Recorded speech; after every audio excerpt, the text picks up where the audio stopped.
ጤና ይስጥልኝ። ሰላምታችን በያላችሁበት ይድረስ እያልን በዕለቱ የተሰሙ ዋና ጉዳዮችን ወደ እናንተ ይዘን ቀርበናል። ቻናላችንን ላይክ፣ ሼር እና ሰብስክራይብ ታደርጉ ዘንድ እየጋበዝን የዕለቱን ዜናዎች አበይት ነጥቦችን በማስቀደም አሁን እንጀምራለን። ህወሓት አዲስ የቀበረው መሳሪያ ወጣ። ታንኮችና መድፎች ከተቀበሩበት ሲወጡ የሚያሳይ አዲስ መረጃ ወጥቷል። ባለፈው ሳምንት ለማዕከላዊ መንግስት ማስጠንቀቂያ ቢጤ የሰጠው ህወሓት ጠንካራ ወታደራዊ እንቅስቃሴዎችን እያደረገ ነው። ትሰሙታላችሁ። የኢትዮጵያ ባህር ኃይል ድንበር ተሻገረ። ባህር ባይኖራትም ባህር ኃይል ያዘጋጀችው ኢትዮጵያ ባህር ኃይሏን እስከ አፍንጫው አደራጅታና አስታጥቃ ነገሮችን ባንክሮ እየተከታተለች ነው። ዛሬ በወጣ መረጃ ደግሞ ባህር ኃይሉ ድንበርና ባህር ተሻግሮ ልምምድ ማድረግ ሊጀምር መሆኑ ታውቋል። ዝርዝሩን ይዘናል። ባለስልጣኑ ኮበለሉ። የአገሪቱ ከፍተኛ ባለስልጣን ወታደራዊ ውጥረት መፈጠሩን ተከትሎ አገራቸውን ጥለው መኮብለላቸው ተረጋግጧል። የባለስልጣኑ ኩብለላ ትኩረቱን ስቧል። ታዳምጡታላቸው። 1.8 ቶን ወርቅ ከትግራይ ክልል በኤርትራ መስመር ሲሸጋገር መጥፋቱ ቀጠናዊ ውጥረት ፈጠረ። በህወሓትና በኤርትራ ወታደራዊ አመራሮች መካከል የተፈጠረው የጥቅም ግጭት መነጋገሪያ ሆኗል። ቀነኒ አዱኛ ተገድላለች እንጂ ራሷን አላጠፋችም ሲል ታላቅ ወንድሟ ተናገረ። የታናሽ ወንድማቸው ሊበን አዱኛ ደህንነትም አደጋ ላይ መውደቁ ተገልጿል። ምነግራችሁ ጉዳይ ነው። በአሜሪካ በተከፈተ ተኩስ 2 ሰዎች ተገደሉ። ግድያው በአሜሪካ ከባድ ውጥረትን ፈጥሯል። የተወደዳችሁ የቻናላችን ቤተሰቦች እነዚህንና ሌሎች መረጃዎችን ይዘናል። አሁን በዝርዝር ወደምንመለከተው መረጃ እናመራለን። የኢትዮጵያ ባህር ኃይል ድንበር ተሻገረ። ባህር ባይኖራትም ባህር ኃይል ያዘጋጀችው ኢትዮጵያ ባህር ኃይሏን እስከ አፍንጫ አደራጅታና አስታጥቃ ነገሮችን ባንክሮ እየተከታተለች ነው። ዛሬ በወጣ መረጃ ደግሞ ባህር ኃይሉ ድንበርና ባህር ተሻግሮ ልምምድ ማድረግ ሊጀምር መሆኑ ታውቋል። ኢትዮጵያ አባል የሆነችበት የብሪክስ ሀገራት ባህር ኃይሎች በቻይና መሪነት በደቡብ አፍሪካ የሚያደርጉትን የባህር ኃይል ወታደራዊ ልምምድ ይጀምራሉ። ይህ ዊል ፎር ፒስ 2016 በአዲሱ የአውሮፓውያን ዓመት የሰላም ፍላጎትን ለማሳየት በሚል የተሰየመው ወታደራዊ ልምምድ የብሪክስ አባል ሀገራት ባህር ኃይሎችን የሚሳተፉበት ነው። በኬፕታውን በሚካሄደው የባህር ኃይል ልምምድ ላይ ኢትዮጵያን ጨምሮ ሌሎች የብሪክስ አባል ሀገራት እንደሚሳተፉ እየተነገረ ይገኛል። የአስተናጋጇ ደቡብ አፍሪካ ብሔራዊ መከላከያ ኃይል እንዳስታወቀው በቻይና መሪነት የሚደረገው ይህ ወታደራዊ ልምምድ ለ7 ቀናት የሚቆይ ሲሆን ብራዚል፣ ሩሲያ፣ ህንድ፣ ግብጽ፣ ኢራን፣ ሳውዲ አረቢያ፣ የተባበሩት አረብ ኤምሬትስ እና ኢንዶኔዥያ ተሳታፊ ይሆናሉ። የባህር ላይ ልምምዱ ዓለም አቀፍ ትኩረትን የሳበ ሲሆን ደቡብ አፍሪካ ከአሜሪካ ተቀናቃኝ ሀገራት ጋር ግንኙነቷን እያጠናከረች መሆኑ ከዋሽንግተን ጋር ያላትን መሻከር የበለጠ ሊያበላሸው ይችላል ተብሏል። ለልምምዱ የቻይናና የኢራን ጦር መርከቦች ወደ ደቡብ አፍሪካ የባህር ኃይል የጦር ሰፈር የደረሱ ሲሆን የሩሲያ የጦር መርከቦችም እንደሚኖሩ ተነግሯል። የባህር ኃይሎቹ ልምምድ የባህር ላይ ደህንነት ላይ ያተኮረ ነው ስትል ደቡብ አፍሪካ አስታውቃለች። ይህ በእንዲህ እንዳለ የቻይና የውጭ ጉዳይ ሚኒስትር ኢትዮጵያን ጨምሮ በተለያዩ የአፍሪካ ሀገራት ውስጣዊ ይፋዊ ጉብኝት እያደረጉ መሆናቸው ታውቋል። 1.8 ቶን ወርቅ ከትግራይ ክልል በኤርትራ መስመር ሲሸጋገር መጥፋቱ ቀጠናዊ ውጥረት ፈጠረ። በህወሓትና በኤርትራ ወታደራዊ አመራሮች መካከል የተፈጠረው የጥቅም ግጭት መነጋገሪያ ሆኗል። የኤርትራና የህወሓት አመራሮች መካከል ውጥረት ተፈጥሯል። የውጥረቱ ምንጭ የጥቅም ግጭት መሆኑም ታውቋል። ወርቁ ከትግራይ በኤርትራ በኩል አድርጎ ወደ ዱባይ ሊላክ የነበረ ወርቅ መንገድ ላይ መጥፋቱን ተከትሎ ነው ውጥረቱ የተፈጠረው። በዛላምበሳ በኩል አድርጎ ወደ ዱባይ ሲጓዝ የነበረ ወርቅ መጥፋቱን ተከትሎ በሁለቱ ወገኖች በኩል ከፍተኛ ውጥረት ተፈጥሯል። ክስተቱ ተራ ኮንትሮባንድ ሳይሆን ከ12 ቢሊዮን ብር በላይ የሚያወጣ ሀብት በሀገር ላይ እየተፈጸመ ያለውን ወንጀል ያሳያል ተብሎ ተወስዷል። ድርጊቱ የሁለቱን ወገኖች ትስስር ከህዝብ ጥቅም ይልቅ ለግል ጥቅማቸው መቆማቸውን የሚያሳይ ነው ተብሏል። ህወሓት አዲስ የቀበረው መሳሪያ ወጣ። ታንኮችና መድፎች ከተቀበሩበት ሲወጡ የሚያሳይ አዲስ መረጃ ወጥቷል። ባለፈው ሳምንት ለማዕከላዊ መንግስት ማስጠንቀቂያ ቢጤ የሰጠው ህወሓት ጠንካራ ወታደራዊ እንቅስቃሴ እያደረገ ነው። በሌላ በኩል ተጨማሪ የህወሓት ጦር ወደ አማራና አፋር ክልል ተጠግቷል። 4 ኪሎና መቀሌ ከጫፍ ደርሷል። የፕሪቶሪያን አምዶች በቁማቸው እየገነደሰ ያለው ህወሓት አሁንም ጦር ጫሪ ድርጊቶችን እየፈጸመ ነው። በምርጫ ቦርድ ህጋዊነቱን ያጣው ህወሓት በሰሜኑ ጦርነት ወቅት ቀብሮ የደበቃቸውን መሳሪያዎች ከመሬት ስር ቆፍሮ እያወጣ ነው። እንደ መድፍ፣ ታንክና ዙ23 የመሳሰሉ ከባባድ መሳሪያዎችን በትናንትናው ዕለት ቆፍሮ ሲያወጣም ታይቷል። ይህን ተከትሎ ቡድኑ በቅርቡ ጥቃት ሊከፍት እንደሚችል እየተነገረ ይገኛል። ህወሓት በቅርቡ ጦርነት ሊከፍት ይችላል የሚለው ስጋት ከፍ ያደረገው ደግሞ ከሰሞኑ ተጨማሪ ጦሩን ወደ አፋርና አማራ ማስጠጋቱ ነው። መረጃዎች እንዳመለከቱት ከሆነ ከ2 ወር በፊት ወደ አፋር ዘልቆ ጥቃት መከፈቱ የሚታወስ ነው።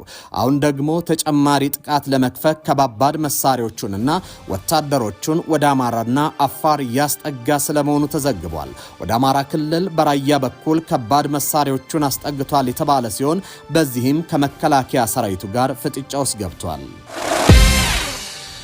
ቀነኒ አዱኛ ተገድላለች እንጂ ራሷን አላጠፋችም ሲል ታላቅ ወንድሟ ተናገረ።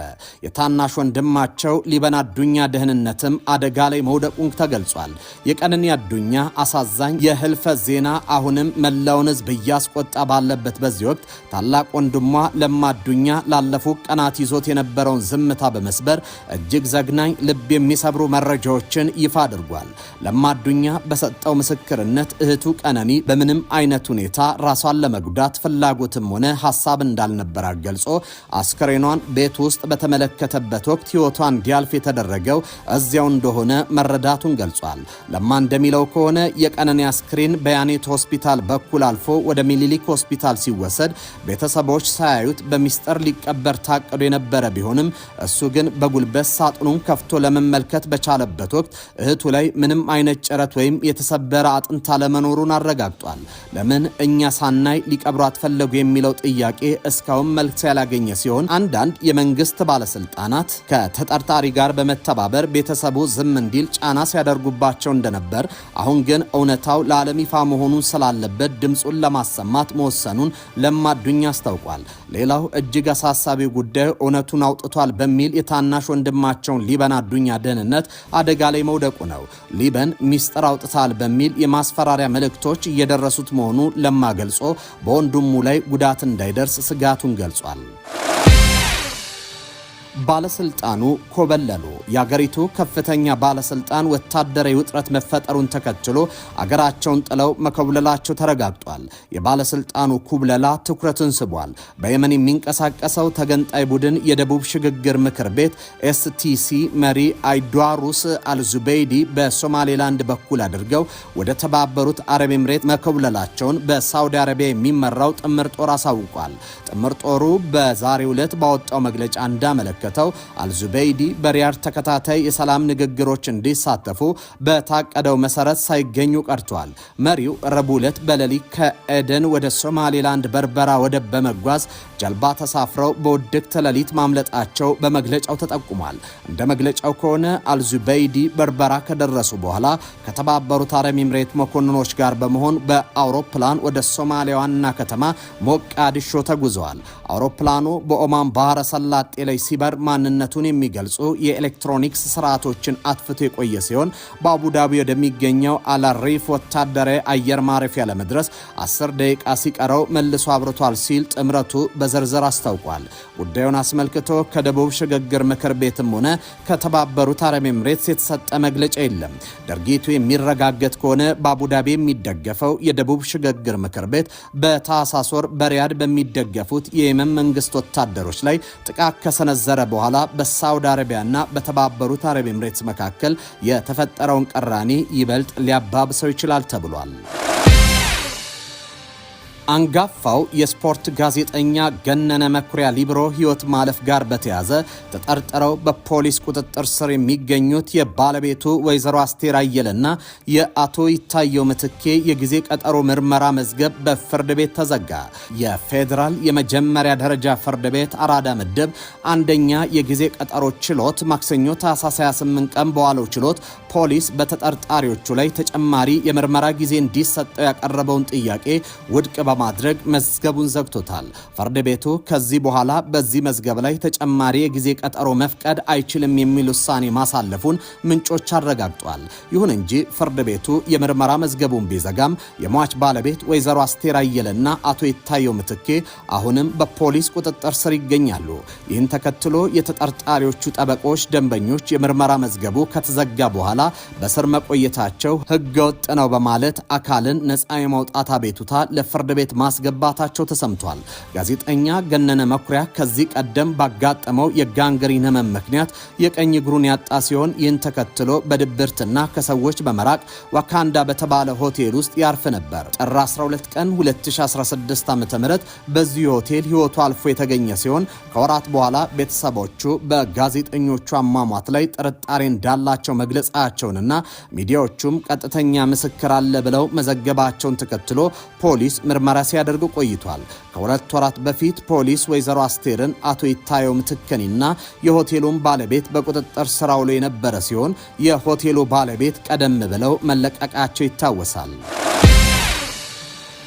በፖርትላንድ ኦሪገን የአሜሪካ የፌዴራል የጸጥታ ኃይሎች ተኩስ ከፍተው 2 ሰዎች ቆስለዋል ሲሉ ባለስልጣናት ተናግረዋል። የከተማዋ ፖሊስ መምሪያ በሰጠው መግለጫ አንድ ወንድና አንድ ሴት ወደ ሆስፒታል እንደተወሰዱና ሁኔታው እንደማይታወቅም አሳውቋል። የአገር ውስጥ ደህንነት መምሪያ DHS ክስተቱን አንድ የቬንዙዌላ ወሮበላ ቡድን አባል በመኪና የጸጥታ ኃይሎችን ለመግጨት ሲሞክር መፈጠሩን ተናግሯል።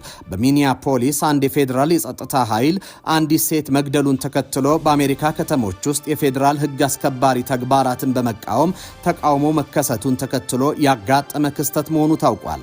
የመኪናው ተሳፋሪና ኢላማ የተደረገው ግለሰብ ዴ አራጓ ከተሰኘው ቡድን ጋር ግንኙነት ያለውና በቅርቡ በፖርትላንድ በተፈጸመ የተኩስ ልውውጥ የተሳተፈ ሕገወጥ የቬንዙዌላ ዜጋ ነው ሲል DHS በኤክስ ገጹ ላይ በለጠፈው መግለጫ አስታውቋል። የሕግ አስከባሪዎቹ ለተሽከርካሪው ተሳፋሪ ማንነታቸውን ሲገልጹ አሽከርካሪው ተሽከርካሪውን እንደ ጦር መሳሪያ በመጠቀም የሕግ አስከባሪ ወኪሎችን ለመግደል ሞክሯል። አንድ የጸጥታ ኃይል ለሕይወቱና ለደህንነቱ በመስጋት ጥይት ተኩሷል። አሽከርካሪው ከተሳፋሪው ጋር መኪናውን በመጠቀም ከቦታው ሸሽተው ሄደዋል። የፖርትላንድ ፖሊስ ባወጣው መግለጫ ፖሊሶቻቸው በጉዳዩ ውስጥ እንዳልተሳተፉና የተኩስ ሪፖርቶችን ከተቀበሉ በኋላ መሰማራታቸውን ገልጿል። በጥይት የተመቱት 2 ሰዎች ማንነት አልታወቀም። ፖሊስም ከተኩሱ ቦታ ርቀው መገኘታቸውን አስታውቋል። ፖሊሶች ወደ ሆስፒታል ከመወሰዳቸው በፊት የአደጋ ጊዜ ሕክምና ባለሙያዎችን ጠርቷል ሲል መግለጫው አክሎ ያሉበት ሁኔታ አይታወቅም ሲል ገልጿል። የአሜሪካ ሚዲያዎች የፖሊስ ምንጮችን ጠቅሰው እንደዘገቡ ከሆነ በጥይት የተመቱ የተጋቡ ጥንዶች ናቸው። የፖርትላንድ ዲስትሪክት አቃቢ ሕግ ናታን ቫስኬዝ በተኩሱ ስፍራ የተገኙትን ለመከታተልና ለመርዳት ጥልቅና የተሟላ ምርመራ መኖሩን ለማረጋገጥ ነው ሲሉ ለጋዜጠኞች ተናግረዋል። ማስረጃዎች ሙሉ በሙሉ የተጠበቁ መሆኑንና ስለተከሰተው ነገር ሁሉንም እውነታዎች ማግኘት እንደምንችል አረጋግጠናል ሲሉ ቃል ገብተዋል። ይህ አስተያየት የተሰጠው በሚኒሶታ በሚገኙ ባለስልጣናት FBI የአካባቢውን መርማሪዎች እንደማያካትት ካሳወቁ በኋላ ነው።